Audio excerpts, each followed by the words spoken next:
Hello, everyone. Welcome to this episode of Roots and Wings.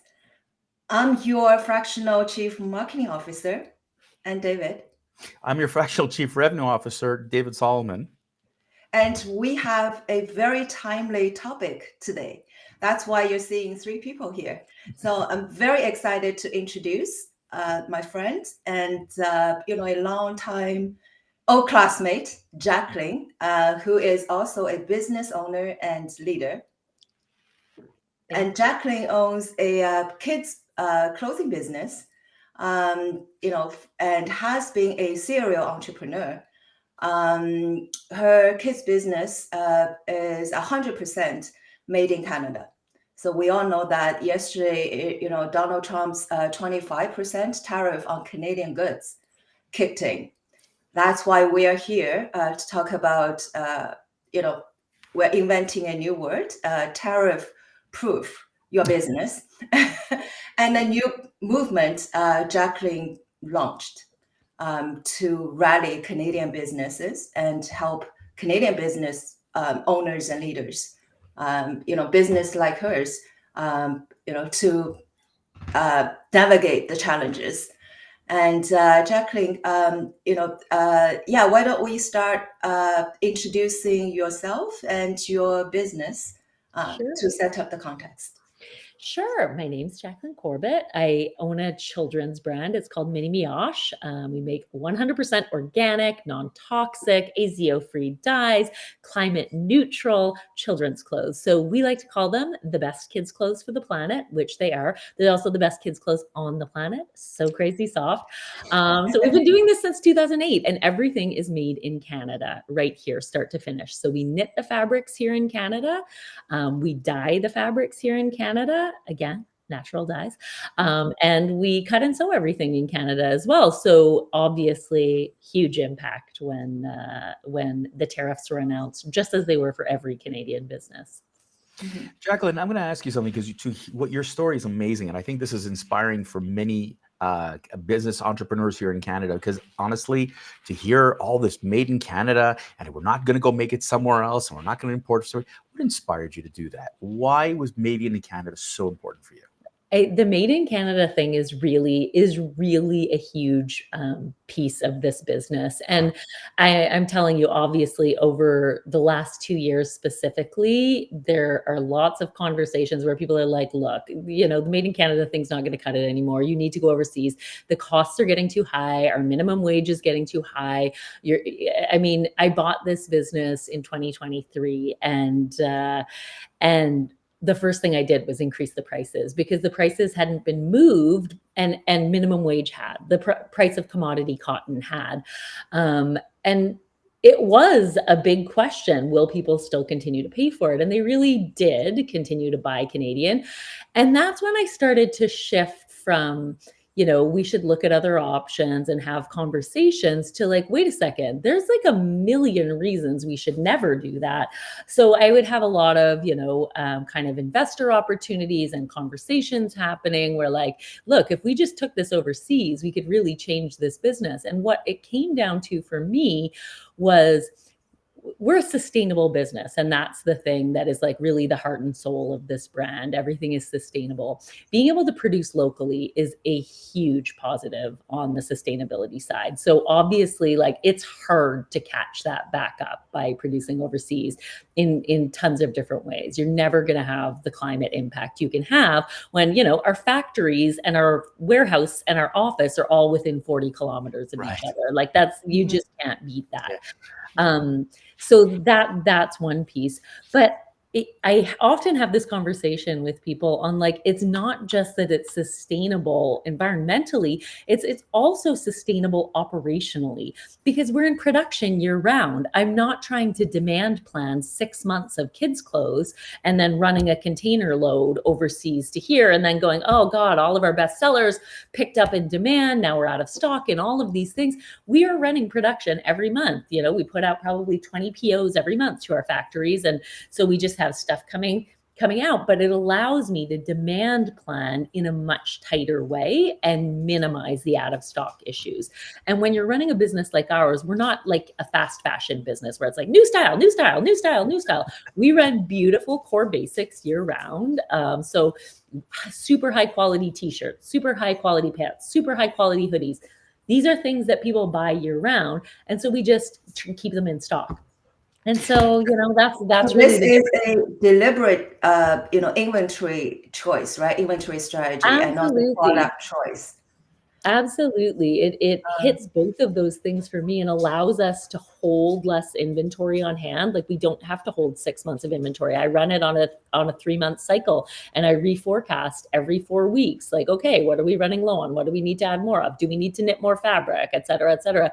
These are, when you're doing that once every 6 months, it's a completely different business model. So I always love that point that, we're building our communities, we're creating jobs, we're allowing people and craft to stay here in Canada, which again, like I come from a manufacturing town. This is like in my roots at the deepest level. So, it's what I grew up hearing and thinking about and seeing, and, to be able to be part of that at this stage of life is really thrilling and exciting. And so I feel vehemently attached to Made in Canada at this point for all of these reasons. I always say in our marketing to consumers, like, you let us continue to exist. As long as you continue to buy these things, you allow Made in Canada to continue. You allow the jobs to stay here. You allow the environmental impact to be what it is. And that's kind of what I think. As long as our customers allow us to do this, we will continue to do it. Yeah. Jacqueline, I got to tell you, it's such a funny statement you made, because when I was in the toy business in the 90s, and it's the exact same conversation. We used to manufacture in Montreal. Right. We had almost 1 million square feet of warehousing and manufacturing space in the toy industry. The toy industry was China made. Nobody ever made it. You didn't make in Canada. People kept saying, but I don't understand. Why would you do it? Isn't it more costly? He said, yes, but no, because the actual unit cost is lower because of exposure, because of just in time, as you called it, because of all these things. And people don't understand that. They think, well, I'll just buy a container and I'll just liquidate whatever doesn't work.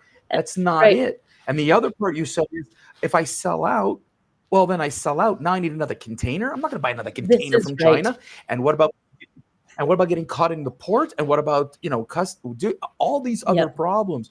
So, I can totally relate to this whole thing. But you said something, and I wanted to, if I can, before we jump into the I have one more question before the tariff conversation. Yeah, absolutely. So my question to you is, Jacqueline, you said you raise prices. It is something that entrepreneurs are petrified of doing. Everybody I speak to said, hear the quote, I can't raise prices. I can't raise prices. It's such an emotional statement. How did you overcome the emotion of that and looking at it from the business lens going, this is a must? For me, it was an absolute requirement. Step one, we set prices, level set to where the business needs to be in order for the business to exist.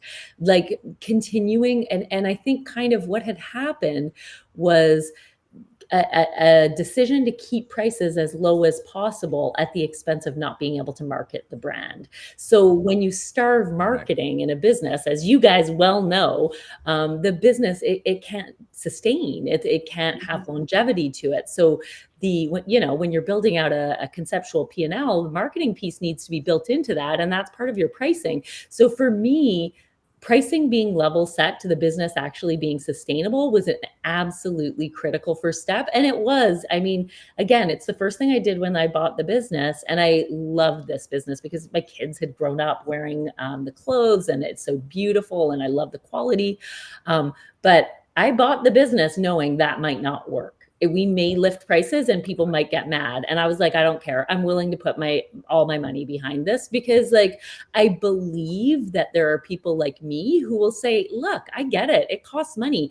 And I'm not saying everyone can afford to buy this. Of course not. Our prices are higher. It's higher than the Gap. It's certainly higher than, kind of mass market grocery store chains, kids clothing. But there are families shopping at the Gap and shopping at Zara that, an extra 10% doesn't make a huge difference in their day-to-day lives. So I thought, if I can keep it within range, we're not talking about doubling the prices as compared to your current expense for children's clothing. And I can promise you these clothes, like our customer surveys show, they last for 8 years. So they pass down kid to kid to kid, and each kid wears them. We design the product so they can be worn for 2 years. So you have first kid 2 years, second kid 2 years, next kid 2 years, and then you donate it or give it to a friend or resell it. So that was a piece too. So for me, you have to set your pricing to where your business is sustainable, inclusive of marketing costs. And if you're not able to do that, the business shouldn't exist. And that was like a risk I was willing to take. Yeah. And also your manufacturing process. I remember at one point you mentioned to me, the kids business, the kids manufacturing business is a dirty business. We've That's been right.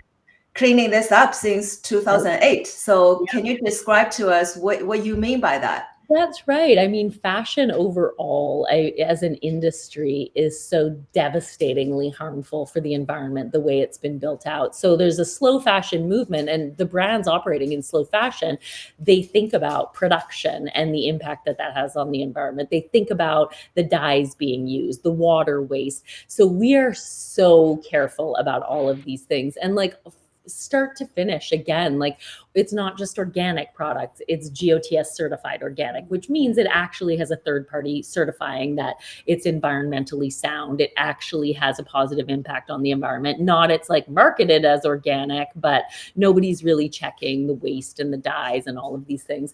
So that certification being a really important piece on the cotton itself. And then going through that process of choosing dyes that aren't actually damaging the planet, choosing processes that aren't actually damaging the planet, all the way through to like the fulfillment partners we choose. It was a really important piece of, we moved to a new 3PL logistics partner. And a really important piece of that for me was that we have partners that are thinking about this as well. We're not just like going with the cheapest option, and it's not the cheapest option.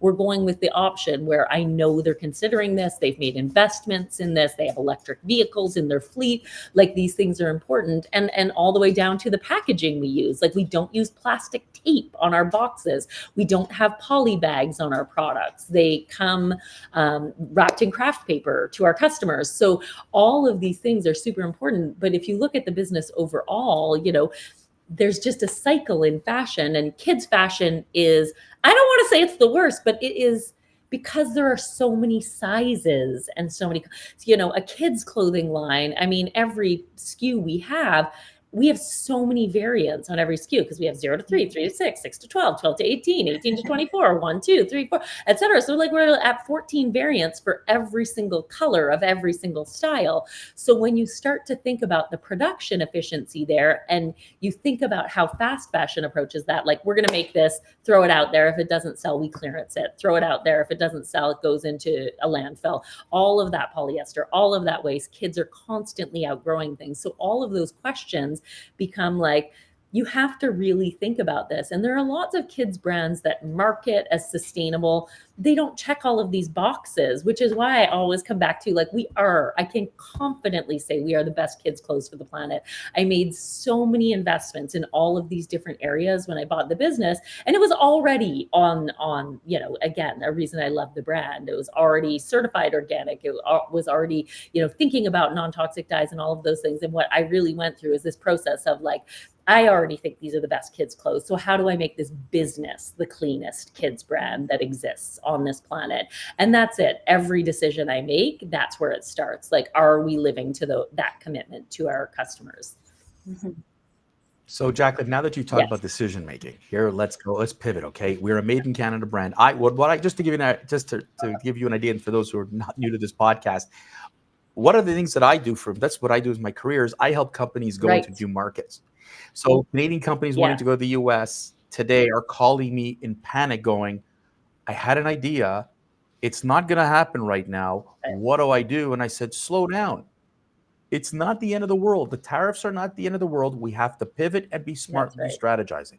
Seeing that you do sell into the United States, Jacqueline, how have you, knowing since January, this is about to happen, how have you pivoted your business? How are you thinking right now with your team of going into the US? And are you thinking of other markets at the same It's time? a really interesting question. The thing that was so appealing to me about Mini Mioche when I looked at buying the brand is that it's a Canadian brand and kind of a cult Canadian iconic, people who know it, love it. They buy it over and over again because the product quality is beautiful and it's Canadian and all of these things. And one of the things that I thought was so interesting is that the US market was basically untapped for MM. A very small percentage of sales, kind of found organically by coincidence, but had not been marketed in the US. So that to me was a super appealing thing. Like I can bring this beautiful brand to a whole new market. Amazing. And that was our entire focus in terms of growth strategy, was building the US. And that's how we got it up to over 50% of our sales. Half of your sales. Which is great until suddenly, to your point, January happened and I was like, wait, is this for real? No, please do not tell me I've spent the last 2 years in intensively investing in building this brand into a new market and sustaining the Canadian base. But like, okay, are we kidding right now? This is what's going to happen. So I will tell you, but straight up at the beginning, I was like, this is never going to happen. I was full ostrich head in the sand. There's no way this is going to happen. And I just did not believe it. I was like, they're not going to start a trade war with Canada. That's insane. What are you talking about? So I really was convinced it was just political posturing. And I was kind of like, yeah, okay, we'll deal with that if it happens. But the likelihood of it happening is incredibly low. And then the end of January hit and I was like, uh-oh, wait a second. This seems like it actually might happen. And so I got really ticked. And I was like, listen, every person I know is a brand owner. Every person I know is an entrepreneur.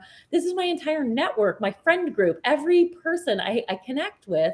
It's because like we own businesses in Canada. We're trying to build our businesses and everyone works so hard and cares so much. And again, I have a really significant network of Canadian made business owners because again, there aren't that many really like that kind of go that extra mile because it's more expensive and it's harder and it's there's all of these reasons not to.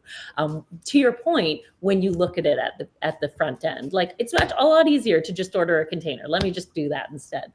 So I had this network and I was like, this is not fair. Everyone is working so hard and like, putting their entire heart and soul into everything that they do. How are we going to close the gap? And I always like, again, the way my personality is, I think I'm like, well, I can't focus on me right now. I have to think about all of us. And if I think about all of us, we can do something together. Like I can't lift myself up by myself. I can lift myself up with everybody together. Like everybody, let's lift this car up and push it down the street or get the car off the kid, like things that happen. So I was like, okay, I need to start reaching out to people and I'm going to build a site because I started Googling like, okay, how do I find truly Canadian made brands and how do I, and I would just see list after list after list. And most of them aren't Canadian. They're either private equity, US owned, or they're Canadian owned, but they're not making it here, which again, all of these things are allowed to exist. But when you're looking at a trade war and you're looking at a country on the verge of like, wait a second, do we even have our own manufacturing here for these things? I want to shift and I want to buy Canadian, but like, how do I even find it? And I was like, okay, guys, I don't know. I'm going to have to put a site up. So I was like, directory site, tools, like what's the fastest way I can DIY this? And so that was like, that's the birth of the wellmadeincanada.com, right? Yeah. So I kind of started putting that together and reached out to a bunch of brands. And I was like, I'm going to put this site together. But I'm not adding you because this is the problem that exists right now. Every single list we see online and every single, my favorite Canadian brands and all of these things, people are making assumptions about ownership and production because marketing is used in strategic ways. So people believe that brands are Canadian. They believe that things are made in Canada because marketing is used strategically and marketing language is used strategically to create those perceptions. And yet it is often not accurate. So I was like, if I start adding people, I'm going to be adding my own assumptions. Like, I think your brand is Canadian because you market it basically this way.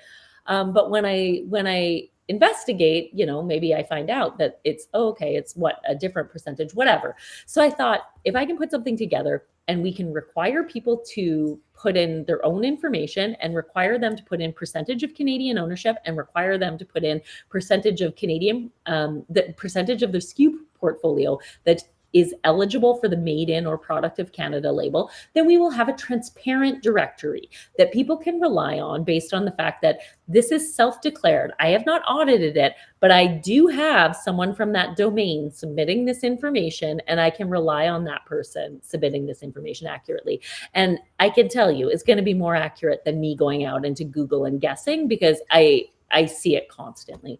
So I did that and put it out. And this was my Mini Mioche pivot. Like, okay, if people can just understand the difference between marketed as Canadian and actually Canadian, then we can rely on Canadians to help us close some of that gap if suddenly we have a huge tariff and we can't make that revenue back. If suddenly there's a trade war, suspension on imports, like I don't know what's going to happen. So I was like, if we can start getting information into the hands of people, then maybe that can help close the gap for my business and for the business of every other business owner I know. So that was really kind of the seed. It was like, that was my pivot for my business, but also for all of the people that I do, basically.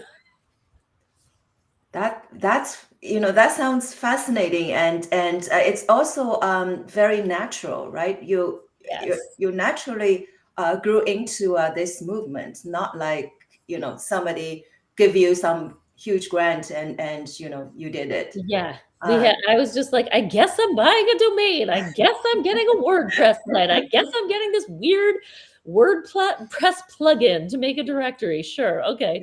So then I just, from there had a very ugly but functional site. And then I just started reaching out to people I knew who are much better than me at making things beautiful and more functional. And people were happy to help, people were like, yes, we need this. Canadians need this. What can I do? How can I help? It was amazing. And how many businesses are listed there? So we have hundreds of businesses listed on the site now. Wow. So it's really been so interesting to me for a few reasons, because we get the submissions. I go in every morning and, there's a bunch of submissions and I'm like, great. And then I go through them one by one and I verify that the email address matches. I look up the person who is submitting it. Okay, they seem to be a real person. Look at the domain, check okay. And I do things also, like I look at the price points and go, is this Canadian? Like, do I have to do a second check on this? Because I feel the sense of responsibility, because it's such a frustration point for me as a brand owner that all of these things happen. So I do my own little checks. Again, I'm not a Big Five accounting firm doing an official audit, but I do these checks. And so I'm like, okay, well, we can rely on, number one, it was submitted by the brand. Number two, it's associated with the domain name. Number three, I've done a check on their website. It looks like, that I believe what they're saying, basically my own personal gut check on it. And then I do push the listings live. And we do get submissions where I don't push them live because either they're under, because we've put these I want to say rules in place, I guess. We need to see at least 25% ownership, and we need to see at least 25% of your SKUs have the Made in Canada or Product of Canada label. And if you can say those two things, then you are eligible for listing on the site. So there are ones that we don't publish because I can see going through this process, either the numbers don't work or whatever, or we see that in the process. But I really try to allow integrity in those listings for that reason. And people are constantly messaging me saying, you have to add this, you have to add this brand, they're Canadian, they're amazing. And I'm like, I would love to. Please tell them to self-declare, because I am not going to make assumptions about the percentage of ownership. And our whole thing is that we show those two numbers on the listings. We show a Canadian consumer, you go into this, you can see what percentage is owned in Canada. 36%, amazing. Now I know that number. And we can look at this production and go, oh, 72% of your products. Love that. I know this now. As opposed to having to guess, or as opposed to having to Google and seeing in SEO language, the metadata has been updated to say proudly Canadian or whatever. But that's not true. It is, but also it isn't. You're misleading the customers, whether intentionally or accidentally. So it's really important to me that that information is accurate and clear. Yeah. Jacqueline, what's the website? What a good question. So what is our website they can go to? What's it called? wellmadeincanada.com. Wellmadeincanada.com. Yeah. Okay, so look, folks, it's gonna, if you really want to go ahead and go to this website, wellmadeincanada.com, check it out. And we're like nearing the end of this broadcast, and we really love it, and would probably spend another few more hours talking about it. But I guess, what you've done is pivot to be more focused on Canada, try to enhance that brand.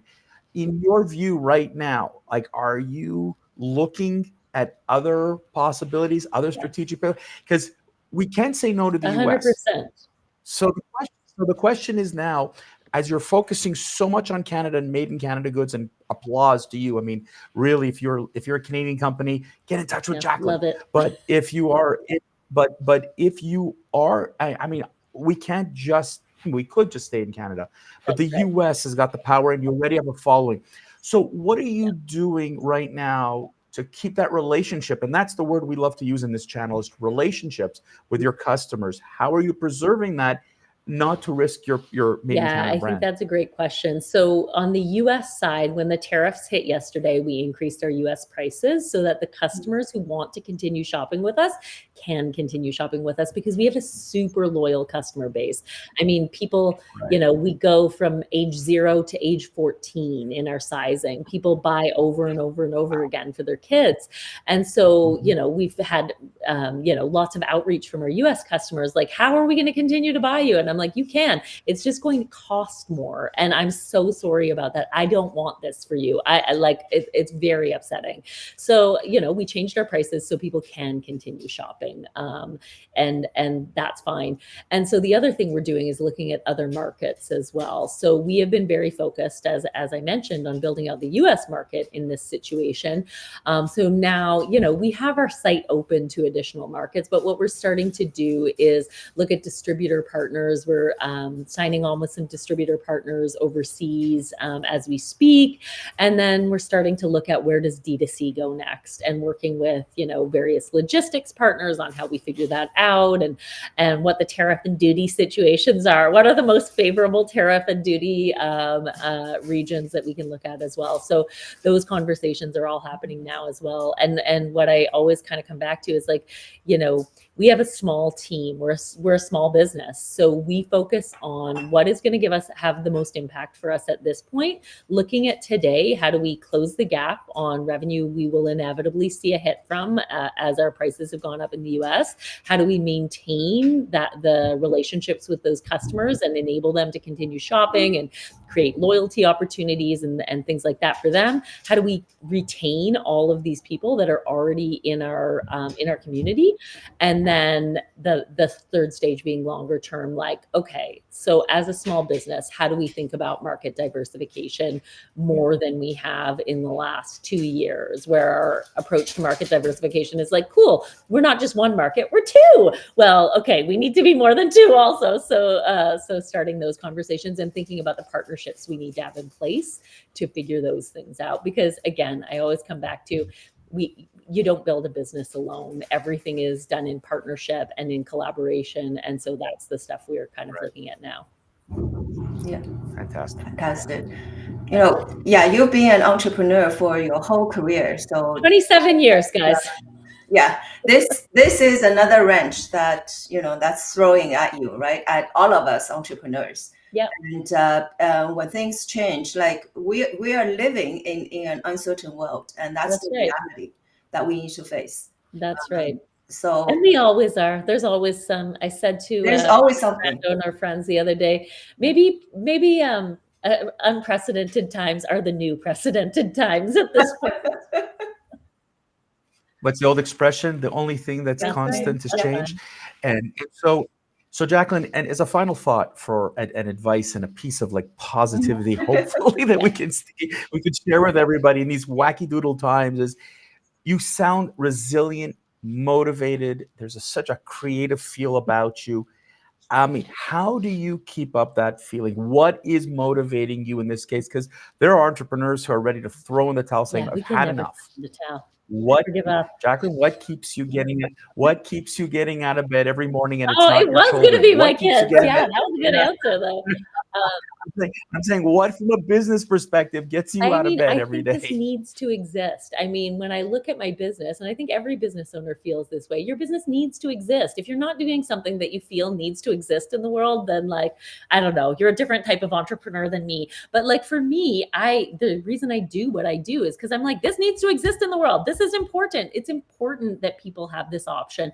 And, you know, when I look at my own brand, I'm like, you know, we're never going to be the Gap. We're never going to be Zara. We're never going to be a huge fashion brand, but we need to be a challenger. We need to be a voice there saying, hey guys, we all have to do a bit better, right? We need to do a bit better, right? But Jacqueline, do you really? But Jacqueline, based on what you said, you don't have you could tell about you don't have to be the Yeah, Gap that's or Zara. right. No, no. We do? don't. That's not for us. Right. Your raison d'être is completely different than theirs, and you have a really great following. We do. So what it sounds to me like is entrepreneurs should be chasing their niche rather than 100%. copying someone else's model that probably doesn't work. 100%. Yeah. And then that's the thing where like when you can look at your business and you're like, this needs to exist in the world. No, this is like, we are not that. We are not this. And I think we're better. And I think it's important that we exist and that consumers have this choice. Like if you feel that way, which I think every entrepreneur fundamentally does, or they wouldn't put themselves through the torture of entrepreneurship. It's what we all do. We're all crazy. But like, yeah, that feeling is important. And that I think is like, that's the fundamental thing. That's why entrepreneurs are built a little different. We're all a little bit zany and we all find a way to get up in the morning because we're like, no, this has to exist. Yeah. That's so inspiring. And, you know, you just made my morning and made my day. Shit, I feel so uplifted. You should. I'm bringing the energy always. Folks, go to this website. If you're in Canada, please go to this website, wellmadeincanada.com. If you are a manufacturer, a business owner in Canada with the right stuff per Jacqueline, get in touch with Jacqueline, get on this site. It makes a whole lot of sense to me, Jennifer. I don't know about you, but it makes a lot of sense to me. Thank you. Yeah. Yep. Thank you so much. Thank you so much. So So as we wrap up another edition of Roots and Wings, want to thank you all for listening in to this podcast. Check out the previous podcast. We'll have other future interviews, and we look forward to hearing your comments. And if you want to reach out to Jacqueline personally, Jacqueline, you know what? Tell people how they can find Mini Mioche, and tell people how they can reach you if they want to connect with you. Mini Mioche is minimioche.com. It's MINIMIOCHE.com. It's French term. Means little rascal, sometimes little brat. And you can reach me there. You literally can go to the contact form of the live chat. You will find me. Our team will direct you to me. So I am always there, and I comment all the time. I post on our socials. I reply to people myself. You know, we're a Canadian business. We are a small business. I am out there talking to people every single day. So reach out anytime. Cool. Hey, Jacqueline, thank you so much. Really appreciate it. And folks, until next time, Jennifer, let us say goodbye. Until next time. Goodbye. Thank you. Bye-bye. Thank you, everyone. Thanks again, Jacqueline. Bye.